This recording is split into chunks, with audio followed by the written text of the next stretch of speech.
Hello everyone, welcome back to online study यून। इस video में हम बात करेंगे सेट नंबर 8 के करंट अफेयर्स के बारे में। और इसमें आपको कराया जा रहा है जनवरी 2021 से लेकर के अब तक के मोस्ट इंपॉर्टेंट करंट अफेयर्स। साथ ही साथ हम लोग रिविजन्स भी करते हैं पिछले करंट अफेयर्स का, और स्टैटिक जीके भी हम लोग देखते हैं एंड में। तो एंड तक इस वीडियो को देखिए और बताइएगा कि 20 में से आप कितना स्कोर कर पाते हैं। तो चलिए शुरू करते हैं। तो आपके लिए बता दूं कि सिलेक्शन कोर्स चल रहा है हमारे एप्लीकेशंस पे, जिसमें आपको 200 प्लस हैंडराइटिंग टॉपिक नोट्स मिल जाएंगे सभी एग्जाम्स के लिए। अगर आप इंटरेस्ट रखते हैं तो इस वीडियो के नीचे डिस्क्रिप्शन में हमारे एप्लीकेशंस की लिंक दी गई है। आप एप्लीकेशंस को डाउनलोड करके स्टोर सेक्शन में जा करके इस कोर्स को ज्वाइन कर सकते हैं। ठीक है, सबसे पहले हम लोग बात करेंगे प्रीवियस करंट अफेयर्स क्वेश्चंस के बारे में। जो हम लोग सेट नंबर 7 में क्वेश्चन दे गए थे उसी का रिविजन्स यहाँ पे फटाफट से कर लेंगे। ठीक है, और एक क्वेश्चन और आपके माइंड में आता है कि इसका PDF आपको कहाँ पे मिलेगा। तो मैं आपको बता दूँ कि इसका PDF टेलीग्राम चैनल पे आपको डाल दिया गया। अगर आप हमारे टेलीग्राम ग्रुप से नहीं जुड़े तो इस वीडियो के नीचे डिस्क्रिप्शन में आपको लिंक मिल जाएगा टेलीग्राम चैनल का, जा करके ज्वाइन हो सकते हैं। ठीक है, तो चलिए शुरू करते हैं। हाल ही में खबरों में देखा गया रामगढ़ विषधारी वन्यजीव अभयारण्य भारत के किस राज्य में स्थित है? तो राजस्थान सही आंसर होगा। जुलाई 2021 में क्यूबा में आए उष्णकटिबंधीय तूफान का नाम क्या है? तो यहाँ पे कह सकते हैं एल्सा। भारतीय सेना ने भारतीय सिनेमा अभिनेत्री यानी वो अभिनेत्री कौन है जिसके नाम पर कश्मीर के गुलमर्ग में एक फायरिंग रेंज का नाम रखा गया? विद्या बालन। ठीक है, विद्या बालन। चलिए नेक्स्ट वन देखिए, ऑपरेशन उजाला किस जिले में शुरू किया गया था? तो मुजफ्फरपुर यहाँ पे सही आंसर होगा। हाल ही में चर्चा में रहा नेट्रैक्स क्या? High speed track. निम्नलिखित में से किस समुद्र में यूक्रेन और संयुक्त राज्य अमेरिका द्वारा 30 अन्य देशों के साथ एक सैन्य अभ्यास सी ब्रिज 2021 किया जा रहा है? तो काला सागर कह सकते हैं। नेक्स्ट पॉइंट की नीति आयोग के मुख्य कार्यकारी अधिकारी CEO अमिताभ कांत का नया विस्तारित कार्यकाल क्या होगा? तो जून 2022 यहाँ पे सही होगा। देखिए फ्रेंड्स, आप लोग नीचे बिल्कुल कमेंट्स नहीं करते जो चीज़ आपसे पूछी जाती है, तो कमेंट्स किया करें, क्योंकि आपके के लिए ये पूछा जाता है कि आपको कितना याद है, ताकि आपको बार बार रिपीट हो तो याद हो जाए। आज मैं आपसे पूछता हूँ नीति आयोग के संबंध में जो भी पॉइंट्स आपको पता है, जैसे नीति आयोग का गठन कब किया गया, वर्तमान में इसके जो कि उपाध्यक्ष कौन है, तो ये सभी चीज़ें आपको नीति आयोग से संबंधित जो भी पॉइंट्स आपको पता है नीचे कमेंट्स करके बताएंगे। चलिए आगे बढ़ते हैं। अगला पॉइंट्स ये कह रहा है कि निम्नलिखित में से कौन सी कंपनी तमिलनाडु में कुंडनकुलम संयंत्र के निर्माण के लिए प्रौद्योगिकी प्रदान कर रही है? तो रोसाटॉम कह सकते हैं, जो कि रूस की कंपनी है रोसाटॉम। निम्नलिखित में से किस देश को WHO द्वारा 2021 में मलेरिया मुक्त घोषित किया गया? अल सल्वाडोर और चीन। अल सल्वाडोर और चीन। अल सल्वाडोर की राजधानी आपको क्या बताया गया था? San Salvador. अगला पॉइंट्स, वर्ष 2021 में GST की कौन सी वर्षगांठ मनाई गई? तो ये चौथी वर्षगांठ मनाई गई है, इसको याद रखेंगे। हाल ही में किसने परिजात का पौधा लगाकर वन महोत्सव 2021 की शुरुआत की है? तो प्रकाश जावड़ेकर जी। ऑप्शन नहीं, प्रकाश जावड़ेकर जी करेक्ट होगा। हाल ही में किसने मरुस्थलीकरण को कम करने के लिए आजीविका प्रदान करने के लिए बोल्ड नामक परियोजना शुरू किया? तो बोल्ड नामक परियोजना स्टार्ट किया गया खादी और ग्रामोद्योग उद्योग के द्वारा, इसको भी याद रखेंगे।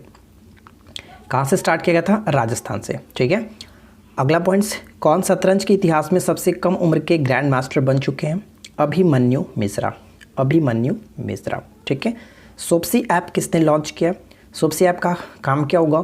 तो भारतीयों को अपना ऑनलाइन कारोबार शुरू करने के सक्षम बनाने के लिए सोप्सी ऐप को लॉन्च किया गया फ्लिपकार्ट के द्वारा। ये काफ़ी इंपॉर्टेंट प्रश्न रह सकते हैं। नेक्स्ट वन है कि DRDO ने हाल ही में पहला मानव रहित गगनयान मिशन का प्रक्षेपण कब तय किए जाने की घोषणा की है? दिसंबर 2021। ठीक है, दिसंबर 2021। नेक्स्ट पॉइंट देखिए, 52वां अंतर्राष्ट्रीय फिल्म महोत्सव कहाँ आयोजित किया जाएगा? गोवा में। सौभाग्य योजना हर घर बिजली पहुंचाना के तहत बिहार के किस जिले को best district in the country चुना गया? गया जिले को। ठीक है, गया जिले को। अगर आपको ये वीडियो पसंद आए तो प्लीज़ वीडियो को लाइक करेंगे, अब अधिक से अधिक अपने दोस्तों के पास शेयर करेंगे। साथ ही साथ चैनल को सब्सक्राइब नहीं कर रखा है तो इसी प्रकार की और वीडियो को देखने के लिए चैनल को सब्सक्राइब करके रखिए, नोटिफिकेशन बेल को ऑल पे सेट करके रखिए। अब बात करते हैं हम लोग आज के इंपॉर्टेंट करंट अफेयर्स की, जो कि सेट नंबर 8 है। तो आराम से वीडियो को देखिए और एंड में आप बताइएगा कि 20 में से कितना आप सही कर पाते हैं। ठीक है ना, चलिए शुरू करते हैं। किस देश की सरकार ने डिजिटल वैक्सीन पासपोर्ट लॉन्च करने की घोषणा की है? तो इस प्रश्न का राइट आंसर क्या होगा? Option C, Canada. कनाडा को टिक करेंगे। ठीक है, यहाँ पे राइट आंसर आपका हो जाएगा कनाडा। देखिए अगर हम यहाँ पे फिलीपींस की बात करें तो फिलीपींस से संबंधित दो प्रश्न आपके सामने आ सकता है। पहला कि हाल ही में संशोधित गोल्डन राइस को मंजूरी किसने दी है, तो फिलीपींस करेक्ट होगा। साथ ही साथ एक क्वेश्चन और बन सकता है कि हाल ही में चर्चा में रहा था ताल ज्वालामुखी किस देश में, ताल ज्वालामुखी फिलीपींस में, मनीला के पास पड़ता है, तो इसको याद रखेंगे, ठीक है। और अगर हम यहाँ पे इंडोनेशिया की बात करें तो ध्यान रख सकते हैं कि भारत और इंडोनेशिया के बीच हाल ही में कॉर्पेट का 36वां संस्करण आयोजन किया गया, कॉर्पेट का 36वां संस्करण आयोजन किया गया था। चलिए नेक्स्ट पॉइंट है कि पहले हिमालयन फिल्म महोत्सव की मेज़बानी कौन सा देश करेगा। पहले हिमालयन फिल्म महोत्सव की मेज़बानी लद्दाख, यूनियन टेरिटरीज लद्दाख करेगा, ठीक है, इसको याद रखेंगे। लद्दाख से संबंधित एक क्वेश्चन और मैं आपको बताना चाहूँगा, हरित हाइड्रोजन आधारित गतिशीलता परियोजना जो स्टार्ट किया गया लद्दाख में स्टार्ट किया गया। हिमाचल प्रदेश की बात करें तो पर्वत धारा योजना याद रख सकते हैं। साथ ही साथ हम कह सकते हैं मॉन्क फ्रूट्स को हाल ही में यहाँ पे खेती स्टार्ट की गई है, हींग की खेती भी स्टार्ट की गई है, तो ये कुछ इंपॉर्टेंट पॉइंट्स बन जाता है। क्वेश्चन नंबर 3 देखिए, कौन सी राज्य सरकार पद्मश्री पुरस्कार स्थापित करने की योजना बना रही है। पद्मश्री पुरस्कार स्थापित करने की योजना बना रही है, तो केरल को टिक करेंगे, ऑप्शन बी होगा केरल, ठीक है। चलिए उत्तराखंड की अगर हम यहाँ पे बात करें तो ध्यान रख सकते हैं उत्तराखंड में जैसे क्रिप्टोगैमिक उद्यान को स्थापित किया गया। अब ये क्रिप्टोगैमिक क्या है, तो छुपा हुआ प्रजनन जिसको कह सकते हैं, क्रिप्टोगैमिक उद्यान स्थापित किया उत्तराखंड में। वन चिकित्सा की स्टार्ट भी की गई है यहीं पे उत्तराखंड में ही। किस राज्य में हवाई अड्डे का नाम महाराजा अग्रसेन के नाम पर रखा जाएगा। महाराजा अग्रसेन के नाम पर रखा जाएगा कहाँ पे, Haryana, option B correct answer है हरियाणा। एक क्वेश्चन और याद रख सकते हैं, प्राणवायु देवता पेंशन योजना की स्टार्टिंग भी हरियाणा के गवर्नमेंट के द्वारा की गई थी, ठीक है।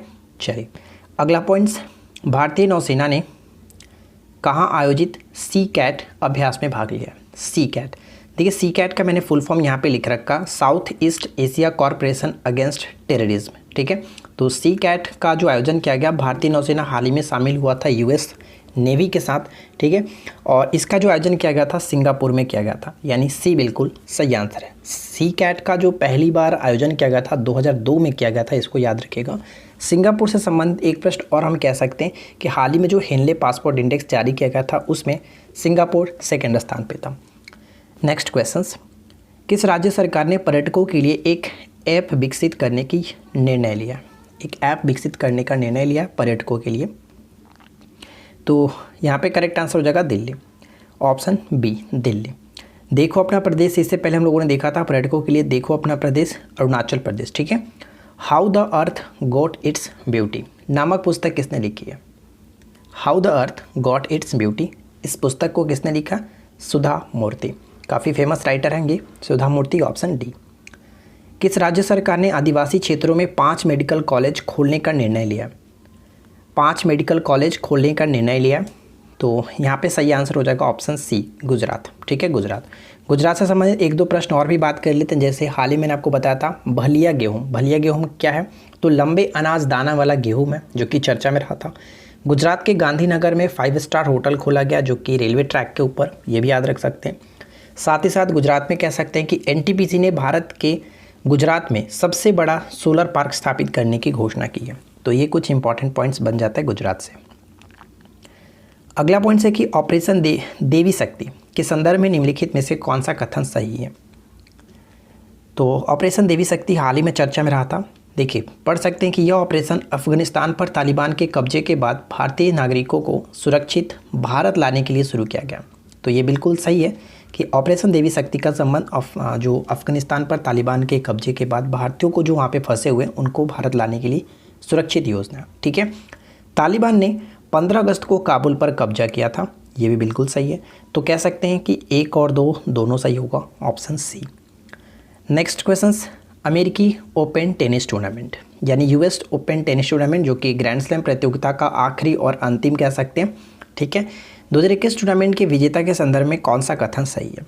तो पुरुष एकल का खिताब किसने जीता, डैनिल मेदवेदेव ने जीता है, किसे हराकर, नोवाक जोकोविच को हरा करके, बिल्कुल सही। महिला एकल की खिताब किसने जीता, इमा राडुकानो, ये भी बिल्कुल सही है, ब्रिटेन की है, ये भी बिल्कुल सही है। और पुरुष डबल्स की बात करें तो राजीव राम और राय सिलिसबरी, ये भी बिल्कुल सही है। यहाँ पे तीनों के तीनों करेक्ट किया गया, लेकिन आपको यहाँ पे याद रखना है पुरुष सिंगल्स और वुमेन सिंगल्स, ये बहुत बार पूछा जाता है। डबल्स बहुत ही कम, रेयर केस होता है कि अगर आपके एग्जाम्स में पूछा जाए, लेकिन एकदम वीवीआई बनता है यूएस ओपन का, पुरुष एकल और महिला एकल। फिलहाल यहाँ पे राइट आंसर हो जाएगा ऑप्शन डी। हम लोग एक बहुत जल्द डेडिकेटेड वीडियो लाने वाले हैं यूएस ओपन यानी कि tennis, grand slam tennis tournament पे, जो कि चारों प्रतियोगिताएं हो चुकी हैं। तो कौन से विजेता कौन रहे किस में, उसके बारे में हम लोग डिटेल में वीडियो डिस्कस करने वाले हैं। ठीक है, चलिए अगला पॉइंट है कि अमेरिका ने अफगानिस्तान में अपने सैन्य मिशन को समाप्त करने की घोषणा हाल ही में की थी। लगभग कितने वर्षों तक यह अफगान युद्ध चला था? तो 20 वर्षों तक, ऑप्शन डी 20 वर्षों तक। नेक्स्ट प्रश्न कह रहा है कि भारतीय वायुसेना के लिए 56C295 MW विमानों की खरीद को मंजूरी दी गई है। यह विमान किस देश से खरीदा जाएगा? तो ये जो विमान है वो स्पेन से खरीदा जाएगा, ऑप्शन बी। स्पेन की राजधानी क्या होती है? जल्दी से कमेंट्स नीचे करके बताइएगा।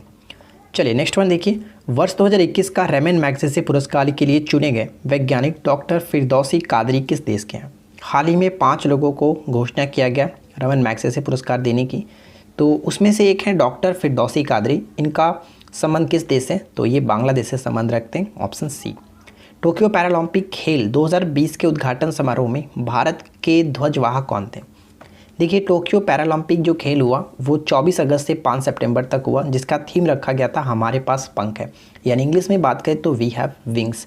ठीक है, और इसमें जो उद्घाटन समारोह में भारत के ध्वजवाहक थे वो थे टेकचंद। टेकचंद का संबंध किस खेल से? तो जेवलिन थ्रो खिलाड़ी हैं, तो इसका राइट आंसर ऑप्शन ए को टिक करेंगे। नेक्स्ट पॉइंट कह रहा है कि मलेशिया के नए प्रधानमंत्री नियुक्त किए गए। मलेशिया के नए प्रधानमंत्री किसे नियुक्त किया गया? इस्माइल याकूब, ऑप्शन डी हुआ करेक्ट आंसर, इस्माइल याकूब। चलिए अगला पॉइंट है कि भारतीय नौसेना और वियतनाम की पीपुल्स नौसेना के बीच हाल ही में किस स्थान पर द्विपक्षीय समुद्री सैन्य अभ्यास आयोजित किया गया था? कहाँ पे किया गया था? तो दक्षिण चीन सागर में किया गया था, ऑप्शन डी होगा बिल्कुल सही आंसर। नेक्स्ट वन, इंग्लैंड के मार्क सेल्वी ने फाइनल में किसे पराजित कर 2021 के विश्व स्नूकर चैंपियनशिप का खिताब जीता है? किसे पराजित कर? तो शॉन मर्फी को पराजित कर। ध्यान रखिएगा मार्क सेल्वी किस देश के? इंग्लैंड के हैं और ये स्नूकर के प्लेयर हैं। किस राज्य की पुलिस ने मिशन हौसला शुरू किया है? मिशन हौसला को किसने स्टार्ट किया? तो राइट आंसर हो जाएगा ऑप्शन बी, यानी कि उत्तराखंड के गवर्नमेंट ने मिशन हौसला को स्टार्ट किया। ठीक है, इसको याद रखेंगे। चलिए आगे बढ़ते हैं और नेक्स्ट प्रश्न देखते हैं क्या कह रहा है। अगला पॉइंट ये है, किस राज्य ने राज्य के सभी छात्रों के लिए एक श्री अरविंदो सोसाइटी का औरो छात्रवृत्ति कार्यक्रम शुरू किया? औरो छात्रवृत्ति कार्यक्रम को स्टार्ट किया किसने? तो त्रिपुरा की सरकार ने। यहाँ पे ऑप्शन सी को टिक कर सकते हैं, त्रिपुरा गवर्नमेंट। नेक्स्ट पॉइंट देखिए, MRSAM सिस्टम को हाल ही में भारतीय वायुसेना में शामिल किया गया। इस संदर्भ में निम्नलिखित कथनों पर विचार करें। यह एक मानव रहित ड्रोन है, साथ ही साथ इसका निर्माण इजराइल के सहयोग से किया जा रहा है। तो ध्यान दीजिएगा, यहाँ पे कह सकते हैं पहला पॉइंट्स गलत है, ये मानव ड्रोन नहीं है, यह एक प्रकार की कह सकते हैं सतह से हवा में मार करने वाली रक्षा मिसाइल प्रणाली है, जो कि 10 सितंबर को हाल ही में इसको लॉन्च किया गया। तो ये पॉइंट्स हमारा पहला गलत है, लेकिन सेकंड गलत सही है, क्योंकि इसका निर्माण भारत और इजराइल के सहयोग से किया गया। तो सेकंड सही है, तो ऑप्शन हम यहाँ पे बी को टिक करेंगे। ठीक है, और यहाँ पे मैंने आपको बताया जो ये आप देख रहे हैं MRSAM कह सकते हैं, ये सतह से हवा में मार करने वाली मिसाइल है। तो हाल ही में एक और मिसाइल था जिसका नाम था क्या? आकाश NG। ठीक है, न्यू जनरेशन कह सकते हैं, NG का मतलब आकाश न्यू जनरेशन का भी लॉन्चिंग किया गया था, वो भी सतह से हवा में मार करने वाली ही मिसाइल थी।